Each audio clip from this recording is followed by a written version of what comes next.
안녕하세요, 구군입니다. 요 근래에 비치 솔로 프로를 제가 구입을 했잖아요. 요거에 대한 심층 리뷰를 좀 해보자 다시 자리를 만들었습니다. 그래서 일단은 제가 전에 리뷰에서도 말씀드렸던 것처럼 저는 헤드셋을 제가 사서 쓰는 건 또 처음이었고 목적이 정확히 있었어요. 영상 편집을 하거나 업무를 볼 때 이거를 좀 활용을 해서 쓰고 싶어서 구매를 했던 거였고, 그때 이제 고민을 했던 다른 모델들이 좀 있었죠. 하지만 뭔가 애플의 자회사가 만든 제품이고 꽤 평들이 괜찮아서 저는 이제 구매를 했었고, 제가 그 당시에 12월 10일부터 14일 그 사이에 가가지고 구매를 했으니까 이제 한 2주 정도 썼습니다. 사실 에어팟 프로를 더 많이 썼습니다. 왜 에어팟 프로를 더 많이 썼냐면 전 세계 리뷰들이 다 똑같은 얘기를 합니다. 당신한테 이게 핏감이 좋기만 하다면 이거는 되게 좋은 헤드폰이다. 하지만 핏감을 맞추기가 좀 어렵다. 보시는 것처럼 그냥 볼 때는 요 정도 느낌입니다. 요렇게 요 정도에 걸쳐져 있는데 앞으로 당기면 조금 더 고정은 잘 되지만 조금 더 아픈 것 같고, 뒤로 놓으면 너무 지금도 보시면 뒤에다가 살짝 걸쳐서 이렇게 뒤로 내려가거든요. 그런 부분이 지금 제일 많이 이슈라면 이슈이고 불만족스러운 부분으로 보입니다. 그 외에 좋은 것들은 되게 많아요.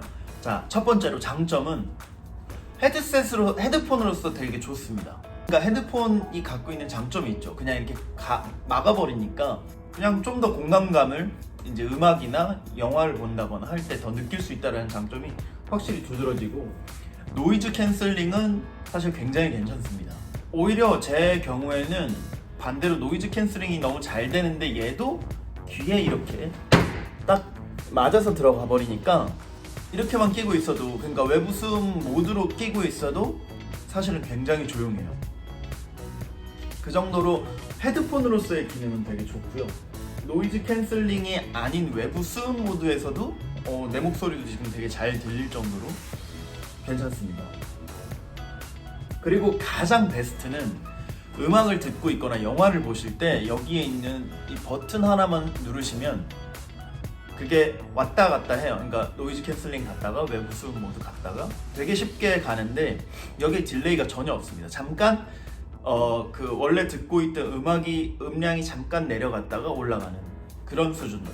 그러니까 에어팟을 만약에 쓰고 계신다면 우리가 에어팟을 처음에 귀에 꽂을 때 나는 붕 하는 소리 있잖아요. 그런 형태의 소리가 나는데 노이즈 캔슬링일 때 그리고 외부 수음 모드일 때 왔다 갔다 하면서 잠깐 들린다 뿐이고, 그러면서 음악이 끊어지지 않아요. 근데 다른 타사 헤드폰 같은 경우는 목소리로 이야기를 해주거든요. 노이즈 캔슬링 모드가 켜졌다 꺼졌다, 아니면 뭐 노이즈 캔슬링 감도를 뭐 5로 했다 10으로 했다 뭐 이런 식으로 설명을 친절하게 해주긴 하는데 그러면서 맥이 끊깁니다 사실.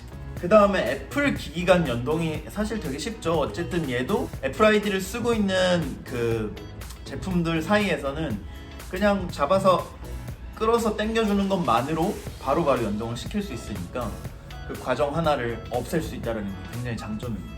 에어팟 프로나 그 다음에 에어팟 1 혹은 2를 쓰시는 분들은 아시겠지만 이게 우리가 사용하다 보면 두 쪽에 다 끼고 있을 때도 있는데 한쪽씩만 끼거나 아니면 이제 순차적으로 이렇게 한 번에 삥 끼는 게 아니라 하나 끼고 하나 끼게 되잖아요.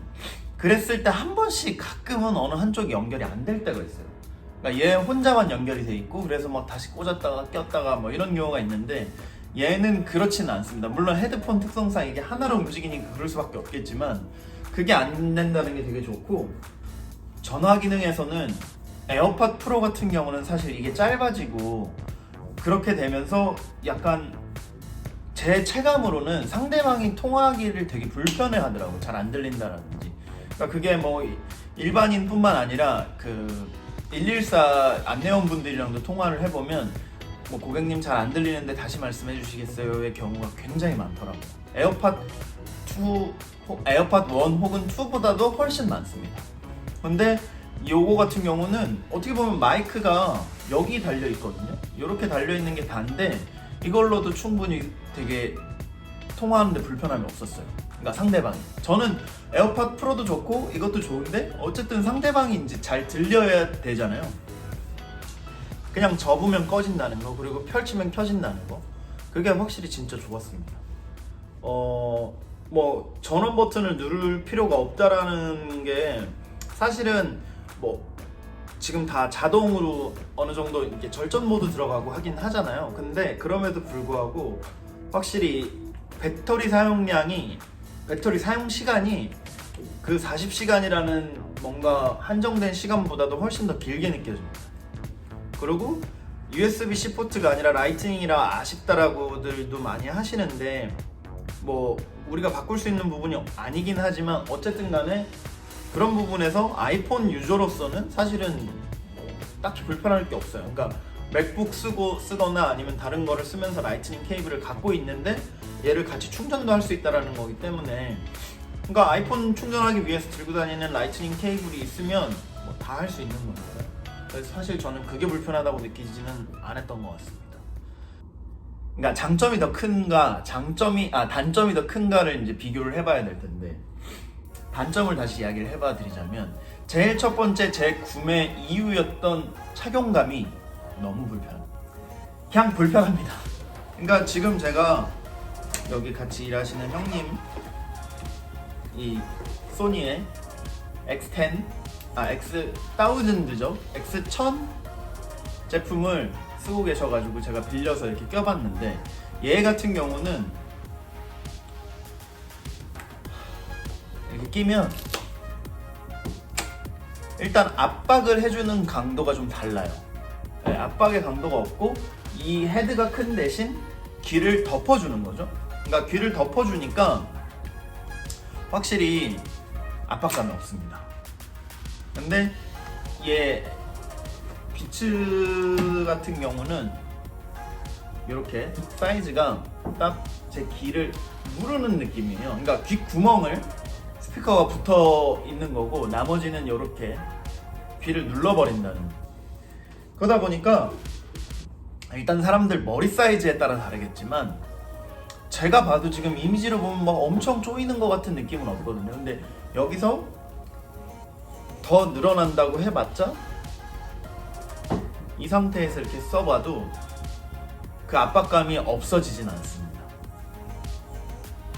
며칠 전에 저희 애기랑 그 크리스마스 때 이제 밥 먹으러 나가서 애기를 영상을 보여주면서 제 헤드폰밖에 없어가지고 이걸 이렇게 줄여서 최대한 줄여가지고 애기한테 이렇게 끼웠거든요. 여기 사진 보시면 얘가 껴도 맞아. 얘한테는 뭐 물론 조금 더 크지만, 근데 얘가 뭐 머리가 조금 작은 편이긴 한데 그럼에도 불구하고 얘가 낄 수 있는 사이즈입니다. 여기 보시면 저는 이걸로는 이렇게 되는 거예요. 네. 이 결국 귀를 이렇게 누른다는 거는 안경을 끼고 있을 때는 이게 더 눌리는 거겠죠.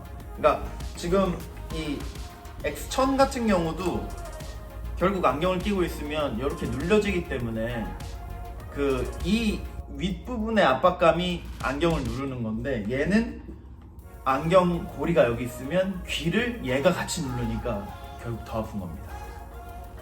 그리고 음향 같은 경우는 당연히 소니가 훨씬 좋아요. 소니나 보스가 음향 기기에 더 오래됐고 전문 회사잖아요. 사실 비츠 같은 경우는 개인적으로는 좋아하지만 그렇게 오래된 회사도 아니고, 그리고 우리가 뭐 음향기기 얘기하면서 애플이 좋네 나쁘네는 사실은 할 수 없죠. 네, 그런 부분에서 음향 부분도 밀립니다. 그리고 마지막으로 아까 말씀드렸던 그 기기간 이동이 되게 편하기는 편한데, 결국에 내가 맥북에서 작업을 하다가 나가야 돼가지고 아이폰을 끼고 이렇게 꼈을 때 맥북에서 멀어진다고 아이폰으로 자동으로 걸리는 게 아니에요. 블루투스가 얘가 끊어졌다고. 근데 대신 거기 거를 꺼줄 필요는 없는 거죠. 근데 소니 같은 경우는 아까 해보니까 연결 해제를 한번 안 한다라는 장점이 있는데 그게 저의 그 불편함을 해소할 정도의 편안함은 아니었어요. 그 다음 단점 중에 하나가 이제 끼고 있다가 보통 우리가 에어팟에서 느끼는 하나 빼면 멈추잖아요. 멈추지 않습니다. 그러니까 끼고 있다가 이렇게 목에 걸면 소리가 계속 나요. 그러니까 꼭 보시던 거라든지 아니면 듣고 계시던 음악을 이 터치로 하던지 아니면 핸드폰에서 직접 이제 컨트롤을 하셔가지고 꺼놓고 목에 걸어야지, 안 그러면 계속해서 음악이 흘러나와요.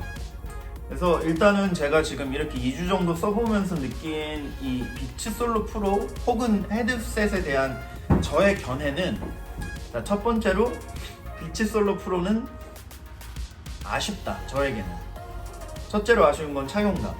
그 다음에 오히려 반대로 에어팟 프로에 대한 되게 니즈가 높아지더라고요, 이걸 써보니까. 그러니까 얘도 좋은데 에어팟 프로의 노이즈 캔슬링이 리즈너블하면서 이해가 될 정도의, 그리고 어느 정도 되게 높은 감각을 갖고 있다. 그러니까 헤드폰, 노이즈 캔슬링 헤드폰을 너무너무 좋아하시는 분들 입장에서 에어팟 프로의 노이즈 캔슬링은 대단하지 않은 거일 수 있지만, 저같이 일반인으로서 음향기구보다는 이게 실생활, 실사용 위주의 유저의 입장에서는 에어팟 프로로도 분명히 충분히 쓸 수 있습니다. 그러다 보니까 마지막에 제가 생각이 된 거는, 그러면 처음에 그 홍콩에서 고민했던 보스 700을 한번 더 써볼 것이냐, 아니면 그냥 나는 에어팟 프로 가지고 계속 쓸 것이냐 정도 고민을 하겠구나라는 결론이 쓰더라고요. 저의 경우에는 얘를 처분을 하고 원래 사용을 했었던 에어팟 프로를 쓰지 않을까라고 생각을 합니다.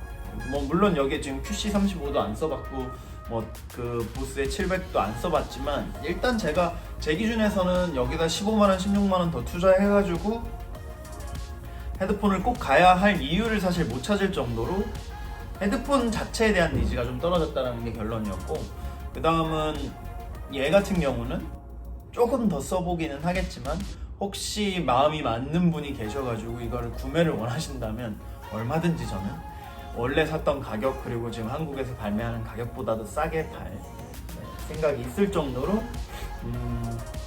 만족감과 불만족감이 함께 공유했던 제품이었던 것 같습니다. 그래서 일단은 제가 지금 느낀 실사용 그 부분에서는 이 정도 차이가 있었던 것 같고, 지금 그 외에 해외 유튜브 채널들, 그러니까 IT 유튜브를 실제로 메인으로 이렇게 전문적으로 리뷰하는 채널들에서도 자체적으로는 굉장히 마음에 들지만 이 핏감에 문제가 있다라는 이야기들을 많이 하더라고요. 그래서 혹시라도 이제 생각을 있으신 분들은 솔로 사이즈보다는 원래 비츠 스튜디오라든지 다른 더 큰 사이즈들 있잖아요. 그거를 추천을 드릴 것 같고, 아니면 이제 애플 자체에서도 이 에어팟 나오는 것처럼 이 헤드폰을 하나 낼만 하니까 그런 걸 기다려 보시거나, 아니면 아예 음향 쪽에 이제 그 브랜드들 거를 구매하시는 걸 추천을 드릴 것 같습니다. 그럼 오늘도 봐주셔서 감사하고 저는 다음 영상에서 뵙도록 하겠습니다. 또 봐요.